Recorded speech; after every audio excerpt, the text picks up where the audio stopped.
Hey guys, my name is Tensor. Welcome to another Flutter tutorial video. Today we're going to be building our own bottom application bar. We're also going to be building our own notch and fab button. So the fab button will have its own shape. And we'll be building a drawer which will pop up from the bottom of the screen. So I'm trying something new today. This is actually being recorded after the live code session. So this is what our finished product will look like. You can see here we've got our bottom app bar. This time, however, we can click it and it will open up a drawer. And then we've got a nice new shaped fab. It's shaped like a diamond.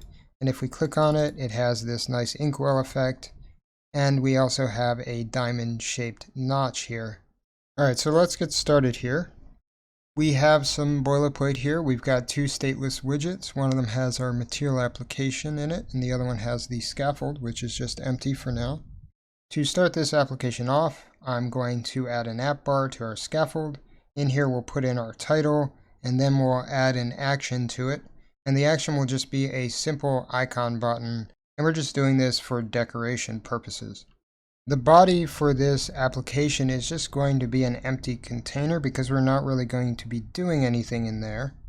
And then for the rest of our scaffold, we'll build out a simple floating action button. We'll also give that floating action button a center docked location so that it pops a little notch in our bottom app bar. Then for the bottom nav bar here, we'll put in the bottom app bar. We'll add some color to it. We'll specify that it has a notch, which it should automatically gain anyway. And then we'll give it a simple child container with a height of 50 so that we can actually see the bottom app bar. Alright, so now we can build out this application.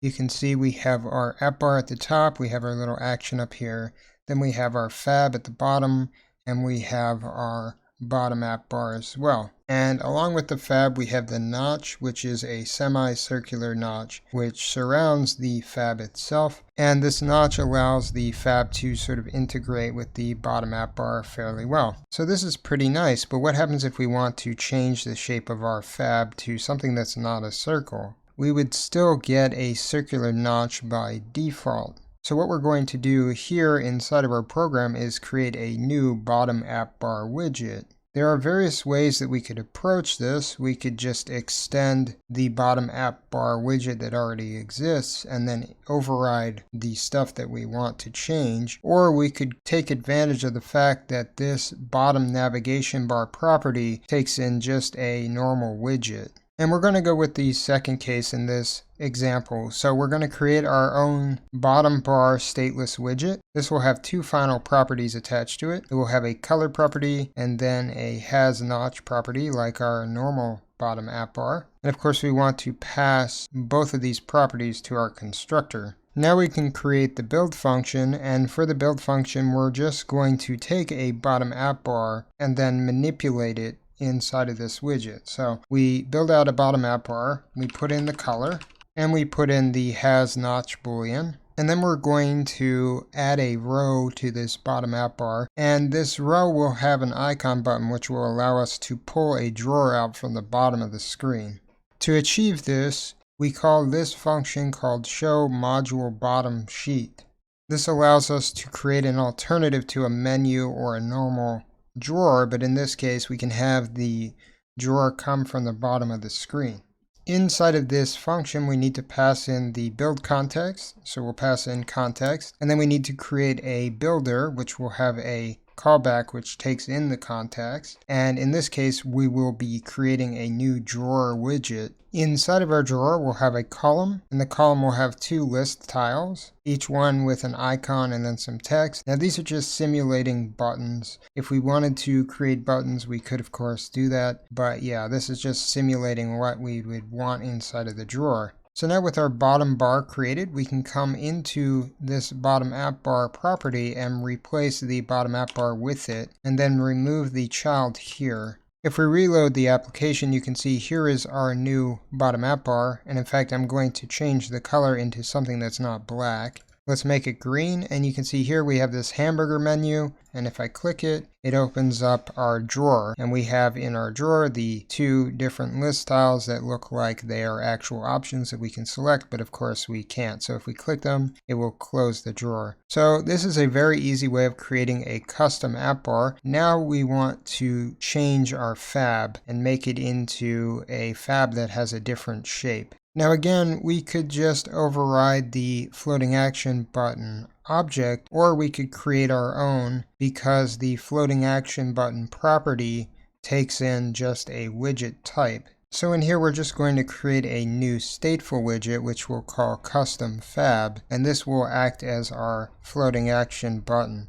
For the custom fab, we want to set up some properties. We need, of course, the child for the fab so that we can have an icon in it. We want to have the actual notch margin in the fab so that we can tell the bottom app bar how much margin this actual fab needs when it creates the notch inside of the actual bar. And then we want our onPressed function, which will be a void callback. So this is just like any other onPressed function in any other widget. Now we can override the create state function and add in our state object. So this will just be called custom fab state. And for this custom fab state, we want to override our build function. And we also want to add another void callback function type, which we're going to call notch change. And actually, we're going to add a color property to our custom fab in the stateful widget here, and then of course add it to the constructor as well. So now inside of the build function, we can return a new material widget. We'll set up the color, so we just want to get the color from the widget object, so we call widget.color. Then we want to set up the button functionality for this piece of material. So we're going to create what's called an inkwell widget. If you take a look at any button inside of Flutter, say I click on the fab, you can see that it sort of ripples outwards. This is actually an inkwell widget built into the button. So by creating an inkwell widget in our own fab, we can give it that functionality. For the onTapped event of this inkwell, we'll just get our widget onPressed function. That way when the user puts in the onPressed function for this fab, it will then allow the fab to call that function.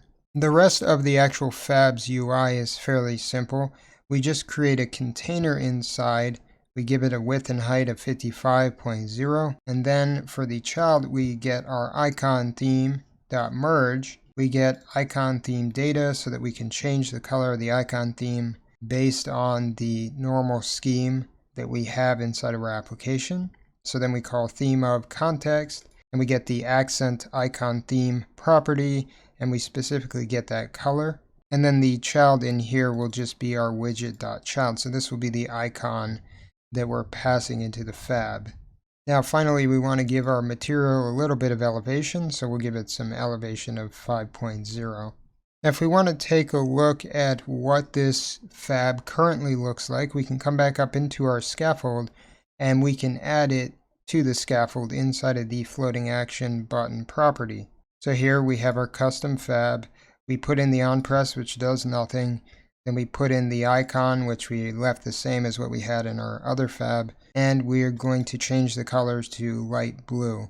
If we open up our emulator here, you can see now we have this square floating action button, and if I click it, it has that nice little ripple, which is cool, but this is not the floating action button shape that we want, and you can also see that it's not actually making a notch inside of our bottom app bar. So ultimately, I want this floating action button to look like a diamond rather than a square. And then I want to make the notch into a triangle. So inside of our custom fab state object, we want to create a function called compute notch. And this is going to return a path object. The path object is essentially just a bunch of lines that we create. And in this case, it will be the actual notch that we're going to create inside of this function. Now the function is going to take in two rectangles. We have the main rectangle, which is our app bar, and then we have our fab rectangle. We also have two offsets. We have start and we have end. So here's what we're trying to achieve. Currently we have a fab that looks like this, and this is the bottom app bar. And we want our fab to look more like this. So we have our bottom app bar, and then we have the fab here. The notch surrounding our diamond fab is going to look something like this. And as we increase the margin, it will sort of straighten out, so it'll become more like that and that and that until finally it becomes a rectangle if we add enough of a margin to it. So as mentioned before, what we have to work with is the two rectangles. So we have our fab here, and then we have our bottom app bar. Now the first thing we want to do is create a new rectangle based on the fab rectangle and then the margin that we've added to the fab. So it looks something like this. The new rectangle is just the additional margin. So if our fab is a square, then we have a new square that has been increased in size based on the amount of margin that we've added. Now we need to make a check so that if our fab does not actually overlap with the bottom app bar, then we do not want to draw a notch at all. So what we do is we say, okay, well, if our main rectangle does not overlap with this new margin fab rectangle, then we can return a path with a line that just draws to the end offset. To compute our notch, we need to get the intersection rectangle between the fab, or rather the margin fab, and the actual main rectangle. So the intersection in this case would be this part here. So the rectangle from here down to here. So this small area here is what we're getting. Now we can get the actual center of our notch by taking our intersection height, multiplying it by the margin fab height divided by 2, and then the margin fab width divided by 2. So here we're getting the height between this and this, so it'd be right about here. And then we're dividing it by the actual height of this square here, which is divided by 2. So we're essentially just dividing it by the center, and then we're dividing it by the center here. So to give us a more accurate depiction of the center. So now we can create our path. So this is the actual notch that we're creating here. The way that this path works is we have these line2 functions, and the line2 functions draw a line between two coordinates. The first coordinate is this margin fab center dx, which is the x coordinate of the center of our margin fab rectangle. We're subtracting the notch center from it, and then for y we're getting the main rectangle top coordinate for that y. So essentially we're starting our line here. We're taking the center here, and then we're subtracting the center from it, which brings us out to the far left, and we start from the top. Then with the next line 2, we say, okay, margin fab left plus margin fab width divided by 2 for x, and then we want margin fab bottom for y. So left is here, and then the width is the entire width of this square here. So we add that width to this left coordinate, which would push us this direction to the far right. And then we want to divide it in half, which would again push us back into the middle. And then our y coordinate would be at the very bottom. So the actual coordinate starts here, and then we have a line that draws all the way down to here. And then on the other side, we get our margin fab center dx. And this time we add it to the notch center. And then y is main dot top. So we start in the center, and then we add the notch center, which gives us the right side. So now we have a line that comes from here and goes all the way up to here. And then finally, we end at our dx and dy, which just ends the actual notch. All right, so now that we have our compute notch function, we can come in here and we can override the didChangeDependencies function. And we can get our void callback, which we defined at the top, call it our notch change, and then set it equal to scaffold.setFloatingActionButton notch 4. We push in our context, and then we call our compute notch function here. And then we want to override deactivate. We want to say, okay, well, if notch change is not equal to null, then call notch change. Otherwise, just call super deactivate. So now if I reload the application, you can see here, now we actually have our notch. So despite the fact that our fab is just this square, we have this triangle cut out inside of the actual bottom app bar. So now we want to add shape to our fab so that it actually aligns with our notch. To do this, we're going to create a class called custom border, and it will extend a shape border type. Then we'll implement the 5 functions that we need to. So let me remove all these comments. So for the scale and the paint function, we don't really care what these do, so we can just leave them as they are. The ones that we're really going to focus on are these top 3. For dimensions, we just want to call edge insets only. And what this will do is it will compute the dimensions based on the edge insets of the actual shape. For the get outer path function, we're going to actually rotate our fab. So we have the single rectangle that gets pushed in here. That rectangle is the fab itself. We get the rectangle.left and then the rectangle.width, and we divide it by 2. This gives us the rectangle center. And then for the y coordinate, we get rectangle top. So again, if this is our rectangle, then we're going to start here in the center. So we get left and width. So left plus width would push us here. And then if we divide it by 2, it'd put us back here.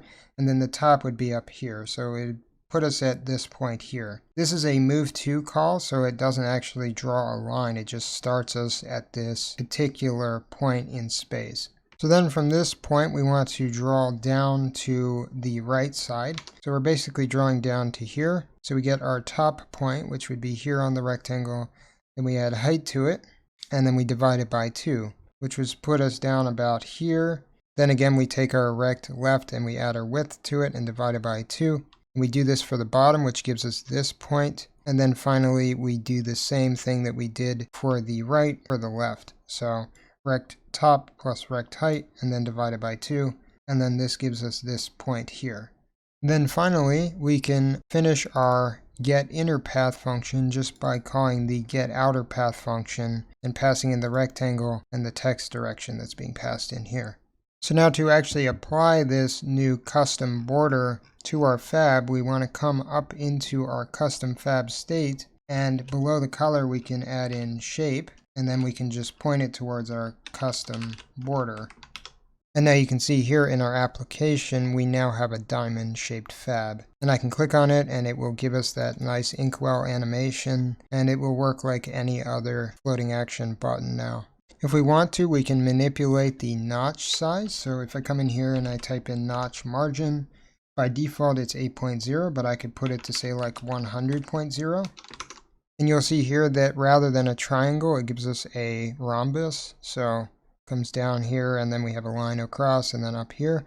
And that just goes based on the path that we created.